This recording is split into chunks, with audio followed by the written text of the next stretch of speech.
भारत के श्वेत हृदय के श्यामा। भारतीय राजनीति में एक नाम बड़े सम्मान से लिया जाता है, वो नाम है श्यामा चरण शुक्ल।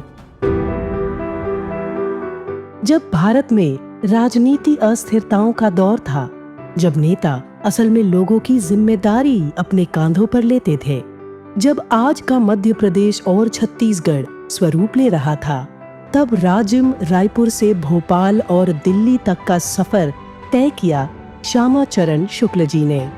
भारत की प्रधानमंत्री इंदिरा गांधी जी के साथ ऊंचे कद का वो एक इंसान, जब भीड़ में चला करता था, जब वो अपनी बात रखता था, जब वो देश के बड़े राजनेताओं से कुछ कहता था, उनकी बात का सभी मान रखते थे। तब मध्य प्रदेश छत्तीसगढ़ की दिल्ली में आवाज थे श्यामा। पिताजी के बारे में कुछ भी बोलना बड़ा मुश्किल है, क्योंकि इतना ज़्यादा वो सर्वगुण संपन्न थे, इतने गुण थे उसमें, इतने विशाल उनका व्यक्तित्व था।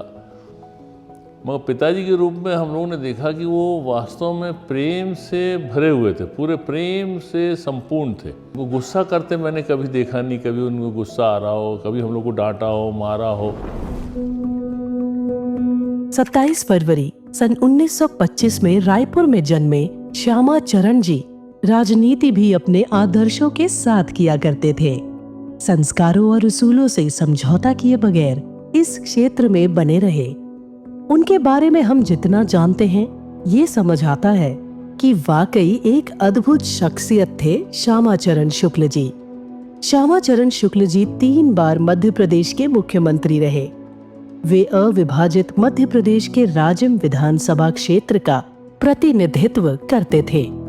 वे 1957, 1962, 1967, 1972, 1990, 1993 और 1998 में इस क्षेत्र से विधायक चुने गए। श्यामा भैया के नाम से मशहूर रहे शुक्ल जी महासमुंद सीट से सांसद चुने गए। मध्य प्रदेश की राजधानी में भोपाल में वो जल मार्ग बनाने वाले थे।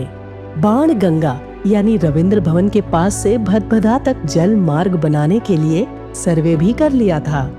पंडित शुक्ल जी का ये प्रोजेक्ट स्वरूप लेता तो भोपाल भारत के वेनिस के रूप में तैयार होता। दूरदर्शिता के मामले में देखिए तो उनमें जो है सिंचाई के रूप में नेहरू जी से भाखड़ा नागल, उससे जो है वो इंस्पायर हुए थे। पूरा उनने अपने जो पूरा ही बड़ी बड़ी जो सिंचाई की योजनाएं बनाई पूरे मध्य प्रदेश में और छत्तीसगढ़ में, वो भी कहना चाहिए सराहनीय है। आज भारत में जल शक्ति मंत्रालय काम कर रहा है, लेकिन जल शक्ति को श्यामा चरण शुक्ल बहुत पहले ही भांप गए थे। वे शहरों में आर्थिक विकास के लिए भी पानी की उपयोगिता का विचार रखते थे, तो ग्रामीण क्षेत्रों में सिंचाई से हरित क्रांति लाने पर काम करते थे। श्यामा चरण शुक्ल जी ने सिंचाई के अलावा पर्यावरण संरक्षण के लिए भी काम शुरू किया था। मैंने देखा कि वो इतना ज़्यादा दूरदर्शिता थी उनमें, हर चीज़ को उनको इतिहास भी पहले से उनको पता चल जाता था। वो हरदम बोलते थे कि इतिहास को जो है राजू तुम बेटा ध्यान रखा करो, इतिहास को जरूर देखा करो, इतिहास से शिक्षा बहुत मिलती है। परिवार के मामले में देखा जाए तो वो पारिवारिक पूरे खानदान को लेके चलने वाले थे, सबको लेके चलते थे। सब पूरे जितने भी उनके भाई थे, जितने भी लोग थे, उससे पूरे कहना चाहिए, इंग्लिश में बोलते हैं full of affection and love, मतलब पूरे भरे हुए थे वो प्रेम उससे। जो महात्मा गांधी जी ने तो पूरा हमारे देश को आज़ादी प्रेम से दिलवाई, प्रेम उससे पूरे देश को बांध दिया था। आज पिताजी की 100 साल जो है वो पूरे हुए हैं, और निश्चित रूप से हम लोग इस जो है वो शताब्दी को मना रहे हैं, उनकी जो स्वर्ण शताब्दी है। और इस 100वें वर्ष में उनको उनकी वृहद जो ज़बरदस्त उनकी जो एक व्यक्तित्व था उसको याद करने का समय है। क्योंकि आज के परिप्रेक्ष्य में, आज के जो परिप्रेक्ष्य है, आज देश में सबसे ज़्यादा ज़रूरत है उनके सिद्धांतों आदर्शों को लेकर चलने की। क्योंकि वो सभी धर्म जाति समाज के लोगों को लेकर चलते थे। कभी भी जो है वो व्यक्तिगत दुश्मनी, व्यक्तिगत कोई किसी तरीके की नाराज़गी को पाल के नहीं रखते थे, याद नहीं रखते थे। किसी भी कोई भी कोई व्यक्ति है उसको ज़्यादा से ज़्यादा उसकी पर्सनालिटी उसको बढ़ाते थे। तो निश्चित रूप से आज इस 100वीं वर्षगांठ में हम लोग जो है उनको याद कर रहे हैं और ये आशा करते हैं कि उनकी व्यक्तित्व और उनके जीवन से प्रभावित होकर हम इस प्रदेश को और इस देश को कुछ ना कुछ मतलब उसमें सहयोग अपना कर सकेंगे। चलिए उनके एक गौरवशाली सफर पर, जो आज भी सार्वजनिक जीवन जीने वालों के लिए मिसाल से भरी किताब है। मैं श्यामाचरण शुक्ला, जो लोकसभा का सदस्य निर्वाचित हुआ हूँ, ईश्वर की शपथ लेता हूँ कि मैं विधि द्वारा स्थापित भारत के संविधान के प्रति सच्ची श्रद्धा और निष्ठा रखूंगा। मैं भारत की प्रभुता और अखंडता अक्षुण्ण रखूंगा तथा जिस पद को मैं ग्रहण करने वाला हूँ उसके कर्तव्यों का श्रद्धापूर्वक निर्वहन करूंगा। मैं श्यामाचरण शुक्ल, आपका श्यामाचरण शुक्ल, पिताजी आदरणीय रविशंकर शुक्ल जी के संस्कार के रूप में मुझे देशभक्ति मिली। अंग्रेजों से लड़ते मैंने अपने पिता को देखा। खिलौने नहीं, भारत के ध्वज को लहराता देखने के सपने के साथ मेरा बचपन बीता। इसी मकसद को पूरा करने में मैंने अपनी जवानी लगा दी। बनारस हिंदू विश्वविद्यालय से बीएससी की, मॉरिस कॉलेज नागपुर से एलएलबी की पढ़ाई की। तब देश में आजादी का सूरज लाने हम गुलामी के अंधेरों से जूझ रहे थे। मैंने पढ़ाई बीच में ही छोड़ दी। विद्यार्थी कांग्रेस में काम करते हुए सन 1942 में भारत छोड़ो आंदोलन में जो कूद पड़ा, तो कभी भी खुद के लिए नहीं सोचा। जब सन 1947 आया, तब मैं छत्तीसगढ़ मध्य प्रदेश के उन सौभाग्यशाली युवकों में था जिन्होंने पहली बार तिरंगे को स्वतंत्र भारत के आसमान में लहराते देखा। पिताजी रविशंकर शुक्ल जी मध्य प्रदेश के पहले मुख्यमंत्री बनाए गए। हमने बचपन से ही उन्हें लोगों के लिए जीते देखा था, सच बोलते, सच के लिए लड़ते देखा था। गुणों के रूप में मुझे भी ये आदतें उन्हीं से मिली। ये दौर था अब तूफान से निकालकर लाई गई भारत रूपी कश्ती को संभालने का, संवारने का। सन 1957 में पहली बार राजिम की जनता ने अपना स्नेह मुझे दिया। विधायक के रूप में मुझे क्षेत्र की सेवा का अवसर मिला। यूं तो राजनीतिक जीवन में कई ऐसे मौके आए जब देश के लिए कुछ करने का अवसर प्राप्त हुआ। साल 1958 में मुझे यूके की संसद में मध्य प्रदेश विधानसभा से भारत का प्रतिनिधित्व करने का सुअवसर मिला। मेरे लिए और संपूर्ण परिवार के लिए यह बेहद यादगार क्षण था। इसके बाद 1967 में मध्य प्रदेश के सिंचाई मंत्री का कार्यभार मिला। सन 1969 में एमपी के सबसे कम उम्र के सीएम के रूप में मुझे चुना गया। 1975 में और 1989 में भी मुख्यमंत्री का दायित्व मुझे दिया गया। 3 बार मुख्यमंत्री होने के नाते भारत के दिल मध्य प्रदेश छत्तीसगढ़ के लिए जो कुछ भी संभव था, मैंने हर वो काम किए। फिर चाहे अपने ही संगठन के लोगों का साथ मिले या आलोचना मिले, इसकी परवाह नहीं की। मुझे परवाह था जनता की, क्योंकि जनता ने ही अपने श्यामा को अपने लिए चुना था। मेरी जवाबदारी मेरे लोगों से रही है, मैंने उनके लिए काम किए।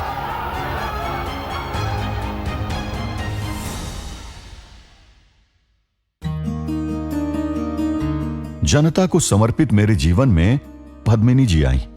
मुझे याद है, तब मैंने उनसे कहा था, देश आजाद न हुआ होता तो मैं शादी ही न करता। देश की आजादी और मातृभूमि की रक्षा के लिए नेता नहीं, सैनिक बन जाता। हमेशा पद्मिनी जी ने मेरा साथ दिया। मेरी गुप्त शक्ति के रूप में मेरा हर कदम पर साहस बढ़ाया और जन सेवा को प्रेरित किया। फिर मैं पिता बना। अमितेश के आने के बाद जीवन में सकारात्मक बदलाव हुए। मेरे लिए गर्व का विषय तब रहा जब अमितेश छत्तीसगढ़ बनने के बाद प्रथम ग्रामीण विकास और पंचायत मंत्री बन मेरी योजनाओं को आगे बढ़ाने का काम किया।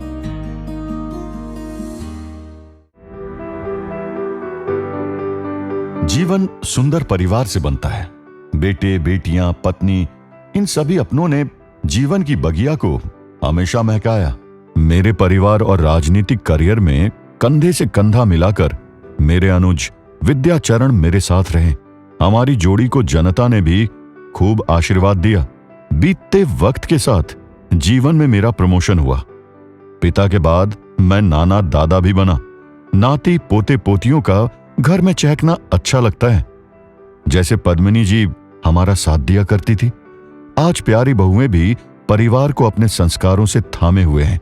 मेरी देर रात तक जागने की आदत थी। शास्त्रीय संगीत सुनना, किताबें पढ़ना, बच्चों ने ठीक से कंबल ओढ़ी या नहीं, ये देखकर ही सोया करता था। मेरी ढेर सारी किताबों को सुरक्षित रखने की चिंता पद्मिनी जी करती थी। परिवार के संग छुरा गरियाबंद के आदिवासी क्षेत्रों में भ्रमण, जंगलों में साथ बिताए पल अविस्मरणीय हैं। फ्लाइंग मेरा पसंदीदा काम रहा है। हमने खूब हवाई जहाज उड़ाए। तब रायपुर में फ्लाइंग क्लब भी बनाया। इसी वजह से रायपुर में एयरपोर्ट बना। देश और प्रदेश के किसानों के लिए मुझे काम करने का अवसर मिला। छत्तीसगढ़ आज देश में धान का कटोरा है। मुझे इस बात पर गर्व की अनुभूति होती है कि इस धान के कटोरे को सींचने के लिए शुक्ल परिवार का अहम योगदान रहा। पिताजी के प्रयासों से भी छत्तीसगढ़ में कई सिंचाई के प्रोजेक्ट आए। आज का गंगरेल बांध रविशंकर शुक्ल बांध के नाम से जाना जाता था। मैं हमेशा पत्रकारों से सिंचाई व्यवस्था पर बातें किया करता था। 1965 के अकाल ने मुझे झकझोर दिया था। जब सन 67 में सिंचाई मंत्री का जिम्मा मिला, 5 अरब रुपए का सिंचाई प्रोजेक्ट सरकार को भेजा। देर सबेर इस प्रोजेक्ट के बड़े हिस्से को मंजूरी मिली। गंगरेल, सोंडूर, सिकासेर, तोरेंगा, भाटापारा केनाल समेत 1575 छोटी सिंचाई परियोजनाएं शुरू की गई ताकि किसानों को पानी की किल्लत न हो। दुर्ग, रायपुर, राजिम, गरियाबंद समेत कई इलाकों में पैरी सिंचाई परियोजना का असर ये हुआ कि राजिम ने कभी सूखे की समस्या नहीं झेली। इन प्रोजेक्ट की वजह से किसानों को पानी मिला और मेरे मन को सुकून। पानी से बिजली बनाने और धान पर शोध की प्लानिंग पर भी काम किया। मेरी इच्छा रही है कि रायपुर शहर को विकसित करने के साथ हरा भरा बनाया जाए। जंगलों को काटा न जाए, खूबसूरत हरा भरा शहर बनाया जाए। भारतीय राजनीति की हस्तियों के विचार श्यामाचरण शुक्ल जी को लेकर। श्यामाचरण शुक्ल जी भारत के अत्यंत पारदर्शी, स्पष्टवादी, निष्कपट कांग्रेस जन और राजनेता थे। श्यामाचरण जी ने हमारे राष्ट्र भारत और मध्य प्रदेश के विकास में अपनी महत्वपूर्ण भूमिका निभाई। वो एक सक्रिय राजनेता थे। 3 बार के मुख्यमंत्री रहते हुए उन्होंने महत्वपूर्ण कार्य किया। उन्हें हमेशा एक कुशल प्रशासक और राजनेता के रूप में याद किया जाता रहेगा। मेरे लिए खुशकिस्मती की बात रही कि मैं ऐसे नेता के करीब रहकर काम किया। उनका स्थान हमेशा रिक्त रहेगा। संगठन और सरकार में रहकर उन्होंने शानदार काम किया। छत्तीसगढ़ प्रदेश की सिंचाई योजनाओं को जिस रूप में उन्होंने सजाने और संवारने का काम किया है, जब तक गंगरेल, सोंडूर और सिकासेर में पानी बहेगा, तब तक श्यामाचरण जी की याद को कभी भुलाया नहीं जा सकता। श्यामाचरण शुक्ल जी विकास पुरुष थे। उन्होंने अंतिम समय तक छत्तीसगढ़, मध्य प्रदेश और भारत के विकास की लड़ाई लड़ी। मैंने कोई ऐसा मुख्यमंत्री नहीं देखा जो विकास के बारे में इतना अधिक सोचता हो। श्यामाचरण शुक्ल सपने में भी विकास ही देखते थे। उनके लिए सभी क्षेत्र बराबर थे। उन्होंने सभी क्षेत्रों के लिए काम भी किए। हमारे हृदयों में वो स्थापित है। हम तो यही कहेंगे, वो हमारे बीच आज भी हैं और सदैव रहेंगे। जन जन ने उनको अपना माना। भारत के श्वेत हृदय में आज भी बसते हैं श्यामा।